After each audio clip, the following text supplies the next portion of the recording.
සුබ දවසක් කියලා ප්‍රාර්ථනා කරනවා මගේ යාළුවෝ හැමෝටම. ඉතින් අදත් සුපිරි වීඩියෝ එකක් තමයි ගෙනල්ලා තියෙන්නේ. මේක උණුබටෙන් හදාගන්න පුළුවන්, ඉතාලම සරලව හදාගන්න පුළුවන් සුපිරි ගන්න එකක්. ඉතින් අපි බලමු මේක අද අපි කොහොමද හදාගන්නේ කියලා. ඉස්සෙල්ලා මේ වීඩියෝ එක බලලා ඉන්න. ඉතින් බලලා මේක තේරුම් අරගන්න. ඊට පස්සේ මේක ඔයාට අවශ්‍ය විදිහට මේක වෙනස් කරලා හදාගන්න. මේකේ තියෙන විදිහටම හදන්න ඕනේ නැහැ. සමහර දේවල් ඔයාලට ලේසියෙන් ඊට වඩා ලේසි විදිහට කරන්න පුළුවන්. අපි යමු වීඩියෝ එකට. ඉතින් අපේ channel එක තාම subscribe කරලා නැත්නම් අතපාර subscribe button එක ඔබලා subscribe කරගන්න. අපිට ඉස්සෙල්ලාම ඕන වෙනවා ලීයක්. මෙන්න මේ හැඩේ තියෙන එකක් හොඳට බලන්න. ඉතින් මේ ඕන තැනක හොයාගන්න පුළුවන් ඉතාලම ලේසියෙන්. ඊට පස්සේ අපිට ඕන වෙනවා මේක සුද්ධ කරගන්න, පොතු ටික යවා ගන්න. පොතු ටික යවලා මේකේ එක හැඩයක් තියෙනවා. ඒ හැඩයට සැහැ ගන්න ඕන. ඒකට අපිට ඕන වෙනවා නියනක් ආට් පී එකකින් උනත් ඒක කරගන්න පුළුවන්. හොඳට බලන්න ඒකේ හැඩේ මෙන්න මේ ආකාරයට තමයි අපිට ඒක සැහැ ගන්න ඕනේ. ඒ කියන්නේ උඩ තනිකර කෙලින් අතර තියෙන්න ඕන. ඊට පස්සේ අපි ගන්න එකේ අල්ල ගන්න තැන තියෙනවනේ. ඊට උඩින් හරියටම කොටුවක් වගේ ලකුණු කරගෙන ඒ කොටුව කපලා අයින් කරගන්න ඕන. එහා පැත්තෙන් මතුවෙන්නේ. එතනින් තමයි අපි කොකා ගස්සන්නේ, කොකා දාන්නේ. එතනින් තමයි ඔයාලට ඉස්සරහට ඒක බලා ගන්න පුළුවන්. මෙන්න මේ විදිහට කොටුව කපලා හදා ගන්න ඕන. ඒකට වර නියනක් හරි මොකක් හරි ආයුධයක් පාවිච්චි කරන්න පුළුවන්. ඊට පස්සේ අපිට හදා ගන්න වෙනවා කොකෙක්. මෙන්න මේ විදිහට තමයි කොකා හදා ගන්න ඕන. උණ පතුරක් හරි ගමක් නැහැ, ලී පතුරක් හරි ගමක් නැහැ. ඔබ ඔයා මොකක් හරි භාවිතා කරලා මේ විදිහට කොකෙක් හදා ගන්න. මතකතුව මේ විදිහට හිල් දෙකකුත් විද ගන්න ඕන. ඊට පස්සේ අපිට ඕන වෙනවා මේ විදිහේ කම්බියක්. ස්පෝක් කූරක් වුණොත් හොඳයි. මේක මෙන්න මේ විදිහට නමා ගන්න ඕන.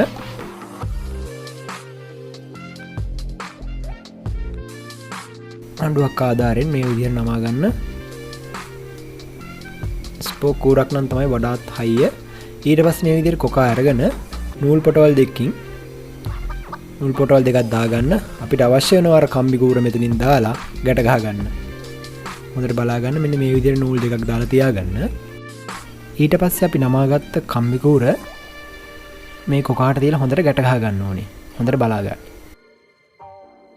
ඊට පස්සේ අපි අර කලින් සිදුරු කරගත්ත ලීයට මේ විදිහට කොකා දාලා මේ යකඩ කූර ලී ඇතුළට හයි කරගන්න ඕන. ඒකට මිටියකින් මේ විදිහට හිමීට ගැහුවනම් හයි වෙනවා. ඊට පස්සේ ඔයාලට පේනවා අපි කොකා ප්‍රෙස් කරද්දී කම්බිය ඇතුළට යනවා. ඉතින් මේක තමයි මේකේ මූලිකම සිද්ධාන්තය. ඊට පස්සේ මෙන්න මේ ලීයේ මේ හා සමාන දුරින් ඔයාලට සිදුරු දෙකක් විද ගන්න වෙනවා. මේ සිදුරු විදින්නේ උණ බටේ රඳවන්න. ඉතින් ඔයාට උණ බටේ රඳවන්න වෙන ක්‍රමයක් වුණත් භාවිතා කරන්න පුළුවන්. මේ කරන ක්‍රමෙම අවශ්‍ය නැහැ. ඊට පස්සේ මේ සිදුරු වලින් අපි කලින් දාගත්තා වගේ නූල් පොටවල් දෙකක් දා ගන්න ඕනි.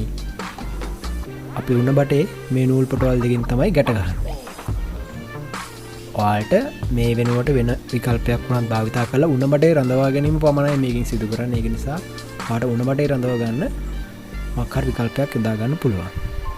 මෙතනදී ඔයා මතක තියාගන්න ඕන දෙයක් තමයි මේ කොකායි උණ බටේ අතර අඟල් 4ක පමණ දුරක්වත් ආවම වශයෙන් තියාගන්න ඕනේ. ඊට වඩා අඩු වුණොත් ප්‍රශ්නයක් වෙනවා එතන. මෙන්න මේ වගේ තැනකින් සිදුරක් විද ගන්න වෙනවා අපිට වෑල් ටියුබ් කෑල්ල දාගන්න. ඔයාට පුළුවන් සිදුරක් විදින්න නැතුව වෙන විකල්පයක් දාලා මෙතන වෑල් ටියුබ් කෑල්ලක් යොදා ගන්න. ගැට ගහලා හරි මොකක් හරි ක්‍රමයකින්. ඉතින් මේ විදිහට වෑල් ටියුබ් කෑල්ල දානවා අපි සිදුරක් විද ගන්නවා. මේ විදගත් සිදුරෙන් අපිට වෑල් ටියුබ් කෑල්ල ඇතුළට ගන්න බැරි නිසා ඒකට පුංචි ක්‍රමයක් අපිට භාවිතා කරන්න වෙනවා. ඔයාට පේනවා එහා පැත්තේ නූලක් ඇවිල්ලා තියෙනවා. ඒ නූලේ මැදින් දාලා තමයි වෑල් ටියුබ් කෑල්ල එහා පැත්තට ඇදලා ගන්න සිද්ධ වෙන්නේ. මොකද නැත්තම් මේක ඇතුලේ මේ වෑල් ටියුබ් කෑල්ල දාන්න අමාරු නිසා. මම හිතන්නේ මේ ක්‍රමය ඔයාලට පැහැදිලි. මොකද වෙන ක්‍රමයක් නෑ. මොකද අමාරුයි වෑල් ටියුබ් කෑල්ල එහා පැත්තට ගන්න නැත්තම්. ඊට පස්සේ මේ කොන් දෙකම අරගෙන හොඳට ගැටයක් දාගන්න ඕනි. මතක තියාගන්න ගොඩාක් දිග වෑල් ටියුබ් කෑල්ලක් ගන්නත් එපා. ගොඩක් කොට එකක් ගන්නත් එපා. ඔයාට මෙතනට ඇද්දම අතන කොකාගේ පැටලෙනකොට සාමාන්‍යයෙන් පොඩි ගැම්මක් තියෙන්නත් ඕනේ. මොකද මේ රබර් බෑන්ඩ් එක පිට වෙන වේගෙන් තමයි උණ්ඩ පිට වෙන්නේ. ඒක නිසා පොඩ්ඩක් තදට තියෙන්නත් ඕන. ඊළඟට අපට ඕන මෙන්න මේ විදිහට හදාගත්ත ලීයක්. මේක අපිට ඕන වෙන්නේ අර උණ බටේ ඇතුලෙන් යන්න ඒ සයිස් එකට හදාගත්තා නම් හරියට හරි. ඊට පස්සේ අපි මේ ලීයට පොඩි උණ බට කෑල්ලක් සම්බන්ධ කරගන්නවා.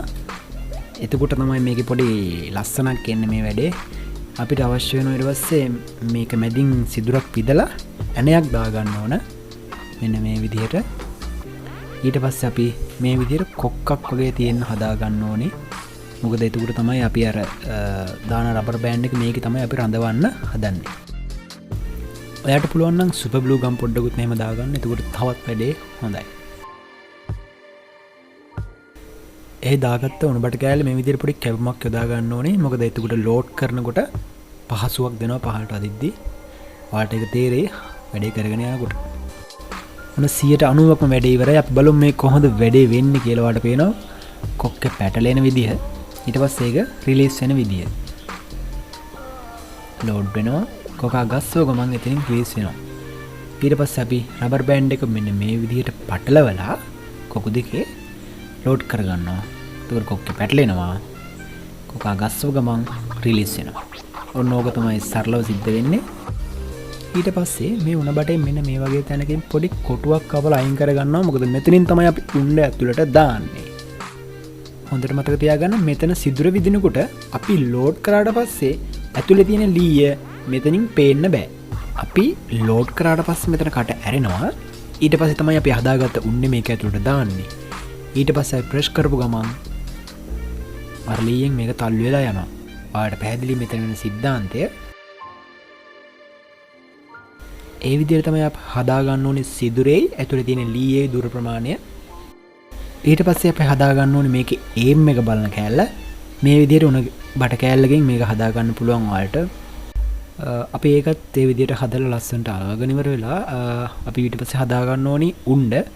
මේ ලීයකින් මේ විදිහට හදාගන්නත් පුළුවන්. ඒක චුට්ටක් කරදරයි වගේ නම් ඔයාලට මේකට වෙන විකල්පයක් හදාගන්නත් පුළුවන්. වැඩේ කොහොමද ලස්සනට කරගන්න. මේ විදිහේ පොඩි කෑල්ලක් අලව ගන්නවා. එතකොට මේක ලස්සනට කොපුවක් ගැලවිලා යනවා වගේ ගැලවිලා යනවා. ඉතින් ඔන්න අපි ගන්න එක හදාගෙන ඉවරයි. දැන් බලමු මේ කොහොමද වැඩ කරන්නේ කියලා.